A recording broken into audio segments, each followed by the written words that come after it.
everybody, it's Georgia Reed, the managing editor and your podcast host at Cybercrime magazine.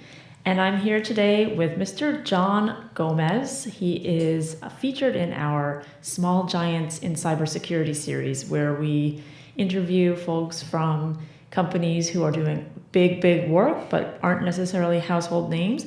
CEO and founder of Sensato Cybersecurity Solutions. Welcome, John.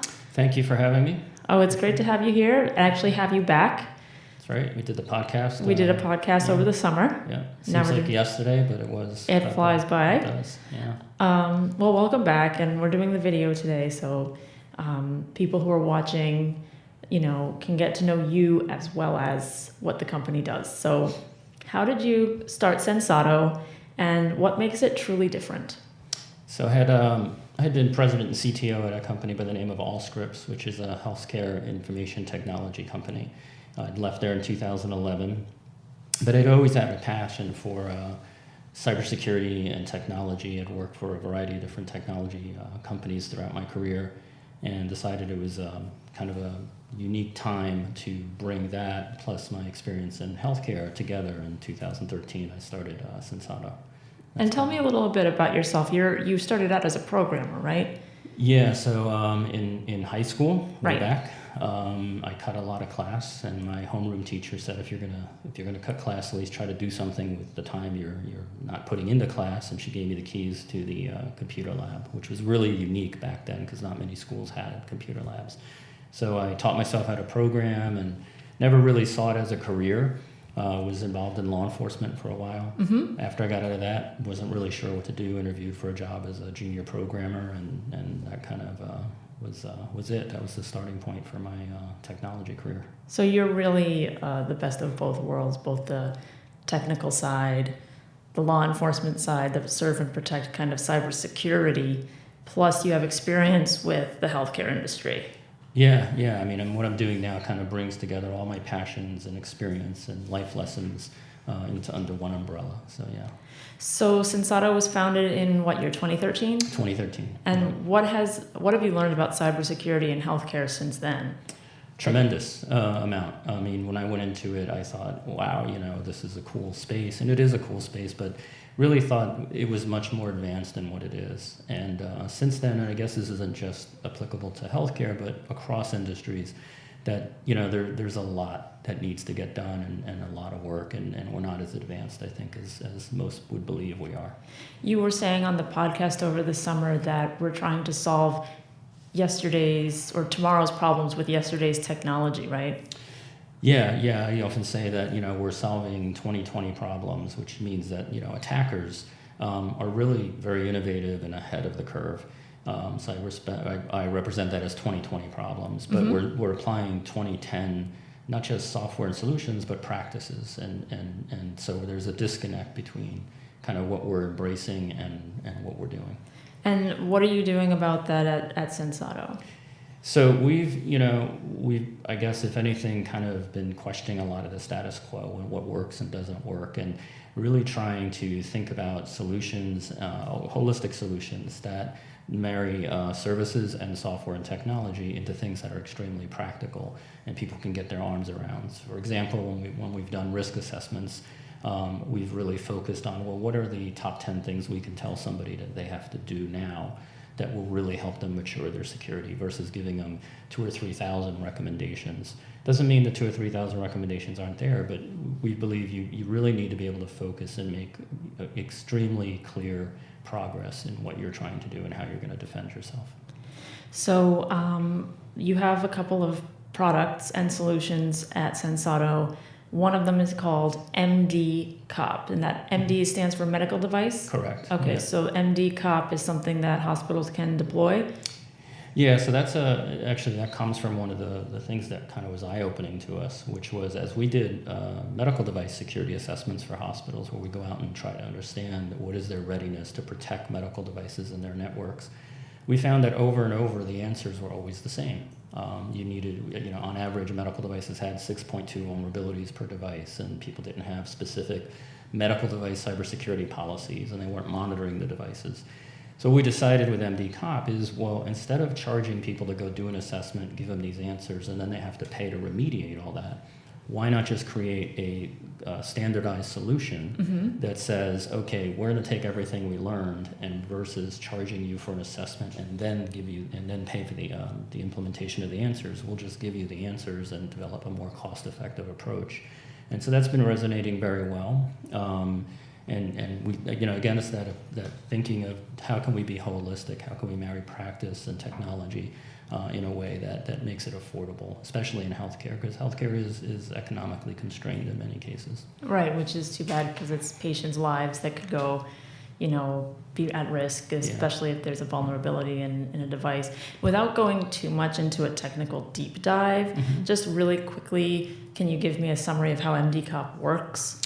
Yeah, so MDCOP really, the high level is that we still do an assessment. We do a representative assessment of about 100 devices, so that represents typically a population of all the devices on that hospital's network.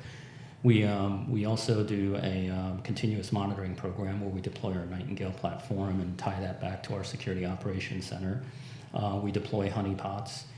We provide a foundational policy so that you can start somewhere for a specific policy around medical device security.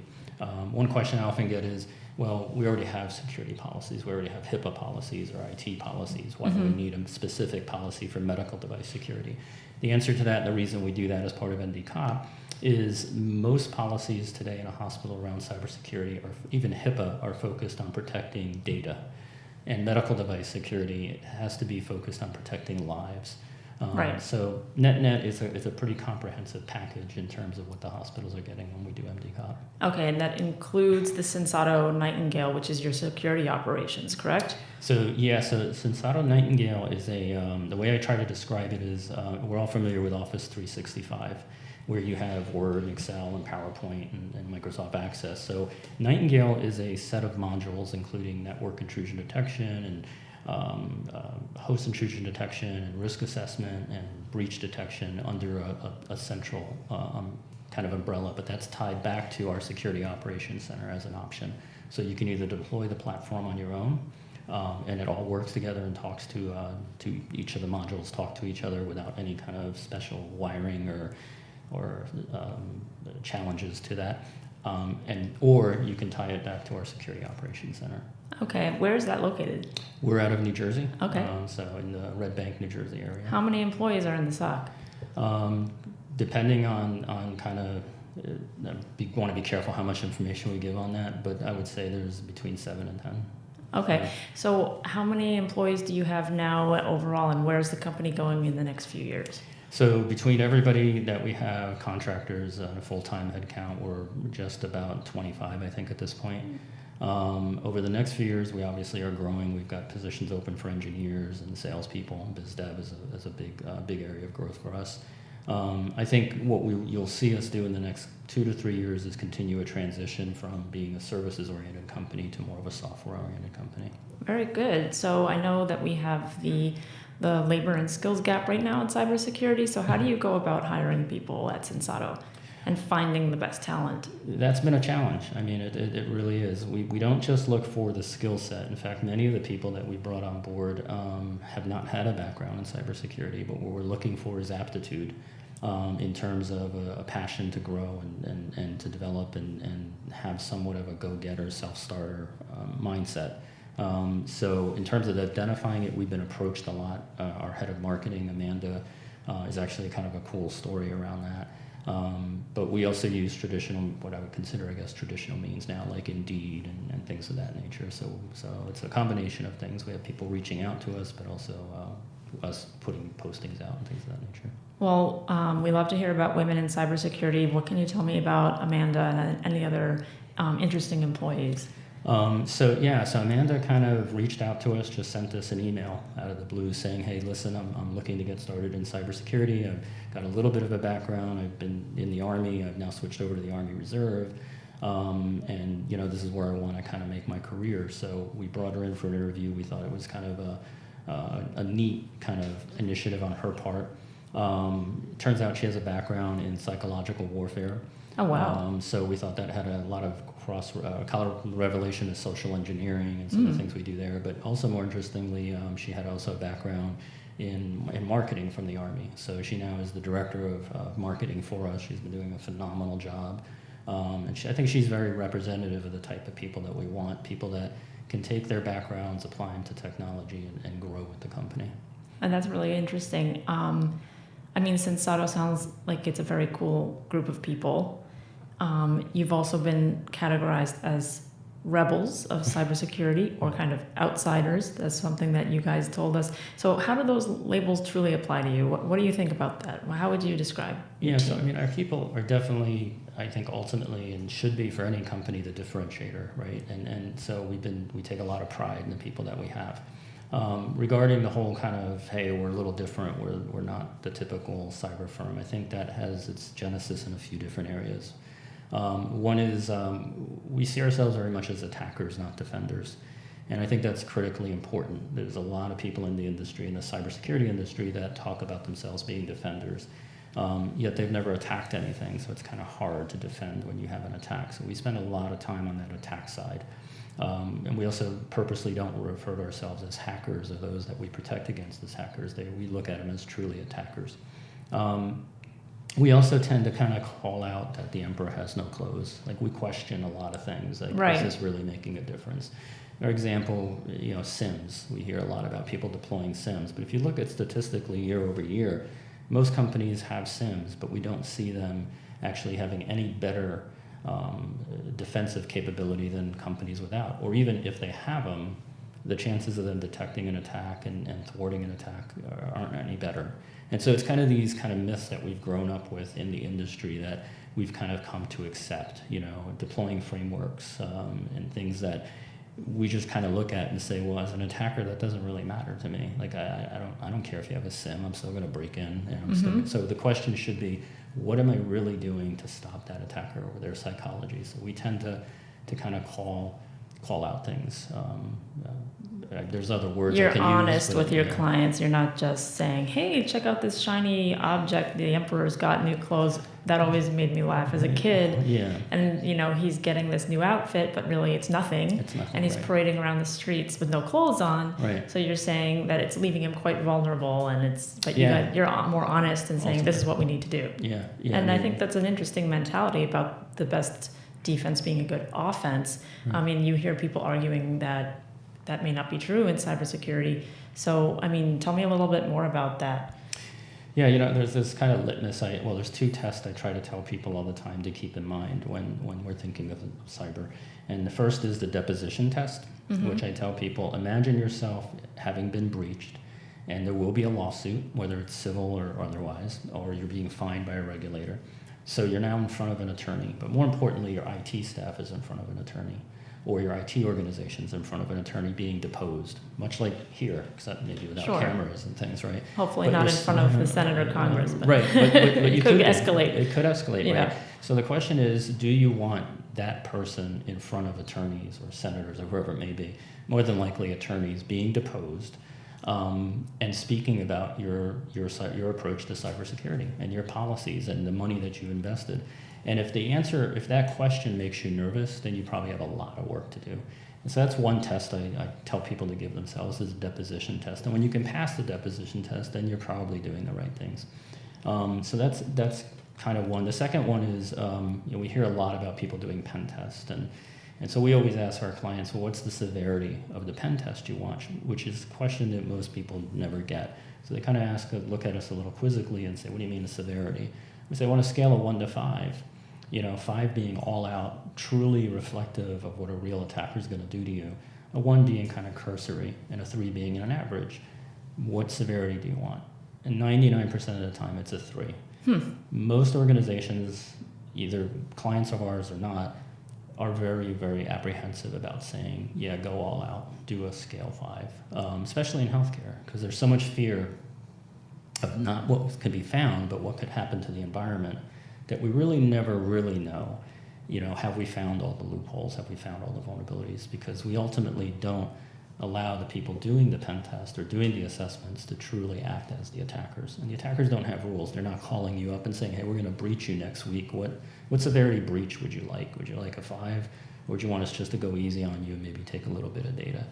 But the reality is that I've yet to find somebody that says, yeah, you can do anything you want, go for it. And I think that's an interesting test, because if you're scared of that, if you're scared to let an organization like ours to go for broke, then again, you probably know that you have some issues with your cyber strategy. Yeah, that's a good litmus test right there. Yeah. It sounds like, do you think your background in law enforcement or the other employees you have a background in military or, psychological warfare or anything like that, how does that make you a better cybersecurity expert? I think it shapes us in a variety of ways. We think about things like the audacity of an attacker. We've had situations where we've brought things up on threat intelligence, and we've had very seasoned chief information security officers say to us, well, you don't think somebody would actually do that.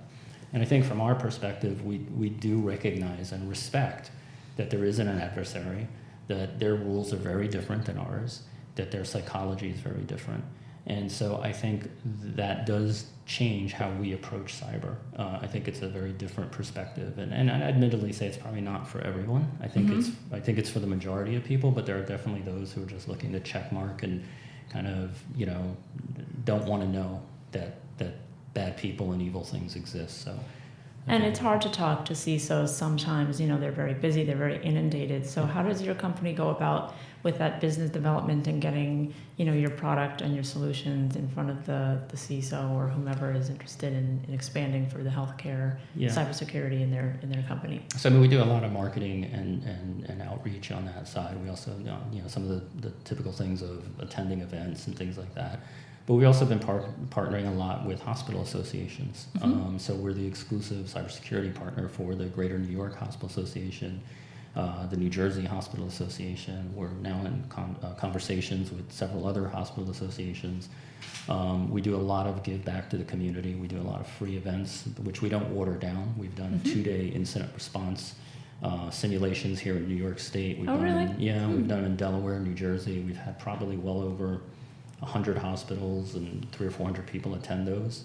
We work very closely with things like FDA and MITRE. So I think part of it is giving back to the community, and through that they kind of start to hear who we are and understand what we're trying to do, and that creates people coming to us and saying, we'd like to work with you. Yeah, where can we learn more about these educational programs and events in 2019 coming up? So you can definitely our website, sensato.co.co. Reaching out to myself or info@sensato.co. We also have a YouTube channel that we post a lot of our webcast, and we're doing webcast series now, which we actually made a commitment that all of our webcasts going forward are educational. Mm-hmm. We may mention a product or a solution at the very end for a minute or two, but we've made a commitment that 95% of anything we put out will be educational. We think that's part of the responsibility of trying to give back and not just talk and try to always grab somebody's dollars, but to also kind of create this partnership where as we grow and as we become better, we're also helping give back to those that may not frankly be able to afford the same things that larger institutions can. Yeah, and you're truly a thought leader when it comes to cybersecurity for healthcare, so that's great that you're expanding that kind of series. How many events do you think will be taking place next year? We know of at least 6 that I know that we're doing, and now probably more than that. We were just at University of Delaware. We're speaking to them about doing some type of ongoing program with them. So we actually have a policy in the company that if you call us and you're under attack or you have an emergency situation, we never lead with, we need you to sign a contract. So we've had smaller hospitals who can't afford any support call us, and if we can do it and we have the bandwidth, then we'll worry about helping first.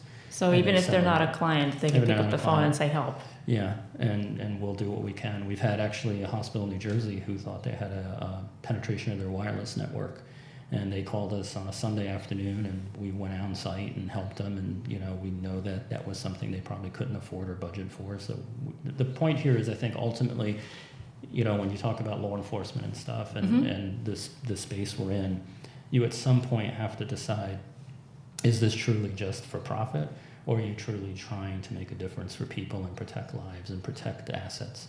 And Yeah, if you absolutely. kind of start there, I think the profitability and other things follow. And you can't necessarily pick up the phone and call 911 if your medical device was hacked. Right. They're not going to really know what to do. Right. You already have the doctors there. Yeah. It's they have to call someone like yourself. Yeah. I mean, and to be fair, they could call the FBI and call others. But, Right. Sure. But how long will that take how long will it take, right? Wow. To get someone. So really interesting. Well, it was great talking to you today, John. I really look forward to hearing more about these events and working with you with Cybercrime Magazine. I think you're a really interesting person in the cybersecurity industry. Great. Can't wait to read more about Sensato. Awesome. Thank you so much. Thanks for coming in. Yeah, you're welcome.